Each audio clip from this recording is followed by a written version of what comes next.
जब चौटाला साहब की रिहाई की खबर आई और दिल्ली की तिहाड़ जेल की तरफ से चौटाला साहब के वकील को इन्फॉर्म किया गया, बताया गया कि चौटाला साहब की सजा पूरी होगी और वो जब चाहे आकर के जेल से अपनी रिहाई के ऑर्डर लेकर के जा सकते हैं, तो कांग्रेस के कुछ लोगों को बड़ी तकलीफ हुई। कांग्रेस की तरफ से एक बयान आया, जब हमने कांग्रेस के लोगों के ऊपर खुला एक आरोप शुरू से लगाया था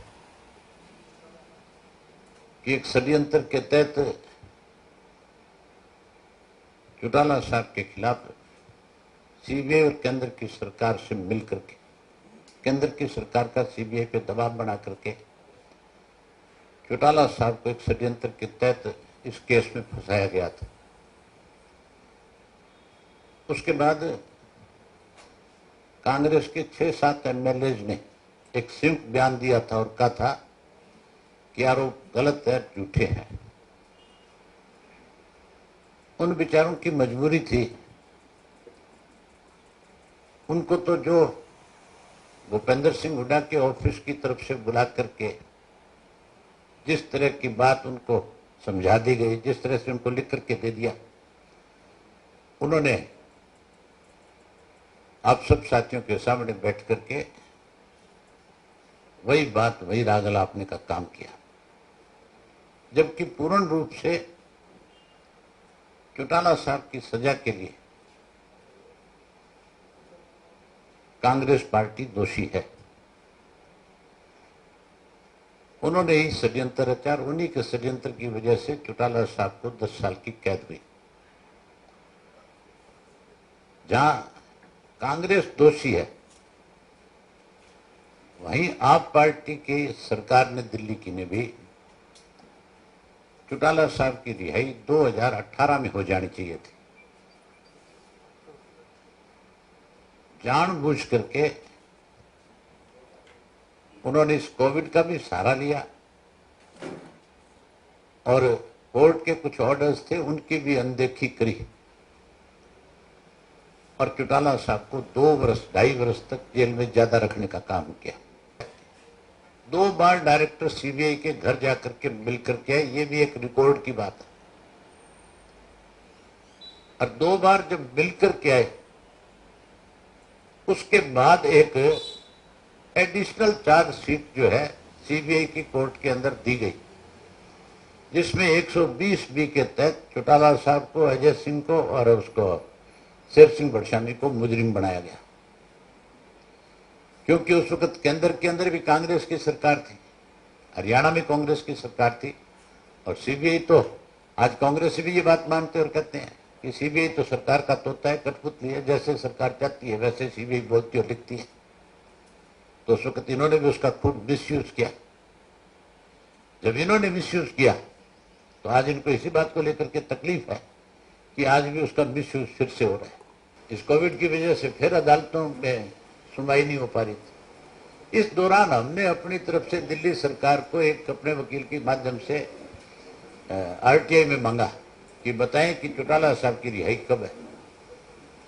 उन्होंने तुरंत लिख करके दे दिया कि इस डेट तक इनकी सजा पूरी होती है, ये रिमिशन है 6 महीने की, हम इनको रिलीज कर रहे हैं। मतलब किस तरह से उनको रोकने की लगातार आप पार्टी की तरफ से भी, कांग्रेस की तरफ से भी और जेजेपी वालों की तरफ से भी ये कोशिश रही।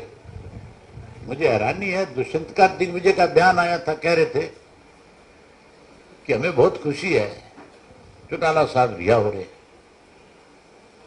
उनसे पूछने वाला हो, चौटाला साहब का एक्सीडेंट हुआ था, उनके हाथ में फ्रैक्चर आया था, आज उनकी रिहाई पे तुम्हें खुशी हो रही है, उस दिन जिस दिन उनका एक्सीडेंट हुआ उस दिन तुम्हें तकलीफ नहीं हुई?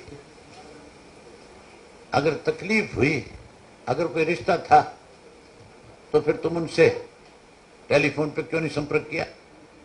क्यों नहीं चौटाला साहब से हॉस्पिटल मिलने गए? क्यों नहीं उनके स्वास्थ्य की जाकर के जानकारी मांगी? ना अजय सिंह गया, ना इसके दोनों बेटे गए। ये जो आज लोगों के सामने कहीं ये कह करके सहानुभूति लेना चाहते हैं कि हम तो चौधरी ओम प्रकाश चौटाला जी की बहुत रिस्पेक्ट करते हैं, वो हमारे बहुत आदरणीय हैं, उनसे ये पूछने वाला हो कि जब तुम्हारा और आप पार्टी का समझौता था, जींद का बाई इलेक्शन था, अजय सिंह तो 21 दिन की पैरोल पे था और चौटाला साहब की 21 दिन की फरलो मंजूर हुई थी। और चौटाला साहब जब फरलो मंजूर हो गई थी, मंजूर होने के बाद बॉन्ड जब भर दिए गए थे तो उनके बॉन्ड को रोक लिया गया और रोक करके उसमें कंडीशन लगा दी कि आप किसी पॉलिटिकल एक्टिविटी में हिस्सा नहीं लोगे। वो तो फरलों पे आ रहे थे, वो कौन सा कोई कहीं भाषण देने जा रहे थे, क्योंकि जिनका बाई इलेक्शन था, ये लोग डरे थे इस बात से कि कहीं अगर वो आए तो उससे कोई हालात ना कोई और तरह के बदल जाए। फिर बीजेपी का तो मड़िया मेट हो गया। ये कोई पार्टियां थोड़ी है, ये तो लुटेरों का गिरोह है। मैं इनको राजनीतिक दल नहीं मानता दोनों को आज की तारीख में। ये तो लुटेरों का गिरोह है। कोई व्यक्ति आप में से मुझे बता दे, इतने पत्रकार साथी बैठे हो, ईमानदारी से ये बता दो कि ये राजनीतिक दल है या लूटने वाले लोग हैं। आज कहीं भी जाओ आप, हर आदमी इन पे सीधा आरोप लगाता है कि खा गए प्रदेश को। मैंने बहुत खुल करके आपको सारी बात बताई है कि हमारा बीजेपी जेजेपी की जिसकी बात आप कर रहे हो, वो पार्टी आज राजनीतिक दल नहीं है, वो एक लुटेरों का गिरोह है। हर व्यक्ति हमारे प्रदेश का, इस देश का, जो हरियाणा के बारे में संबंध रखता है, वो खुल के ये कहता है कि आज सत्ता में बैठे लोग जो है वो लुटेरे हैं, वो अपराधी किस्म के लोगों के संरक्षण करने वाले लोग हैं।